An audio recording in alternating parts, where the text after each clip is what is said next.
Hi friends, I am Neelima. Welcome to my channel. Irfan తన 18 ఏళ్ల వయసులో తన బాడీలో మజిల్ సిస్టమ్ మొత్తం కూడా పడిపోయింది. తను ఇంకా అసలు కదలలేడు. తర్వాత 19 సంవత్సరాల పాటు ఆయన మంచం మీదే ఉన్నారు, తన ఇంట్లోనే, శ్రీలంకలోనే. ఇది ఒక సాడ్ స్టోరీ అనుకుంటున్నారా? కాదు, ఇది ఒక ఇన్స్పైరింగ్ స్టోరీ. తన ఒంట్లో ఆయనకి అసలు ఏ అవయవాలు పనిచేయవు, ఒకే ఒక్క వేలు తప్ప. ఏమీ చేయలేను అనే బాధ, ఫ్రస్ట్రేషన్, కోపం అన్నీ వచ్చేవి. ఏదైనా గొప్పగా సాధించాలి అని అనుకున్నాడు. అండ్ అతను ఏం చేశాడో తెలిస్తే మీరందరూ కూడా ఆశ్చర్యపోతారు. తన బాడీలో ఏ అవయవాలు కూడా పనిచేయవు, ఆ ఒక్క వేలు తప్ప. ఆ ఒక్క వేలుతోనే ఇంగ్లీష్ని చదవడం, రాయడం నేర్చుకున్నాడు. రాస్తూనే ఉన్నాడు.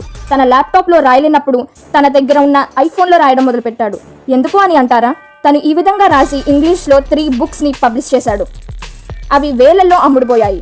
కేవలం ఒక్క వేలుతోనే ఇంత పని మొత్తం చేసేశాడు. ఒక వెంటిలేషన్ మిషన్ మీద ఆధారపడుతూ తన లైఫ్తో ఎలా పోరాడాలో నేర్చుకున్నాడు.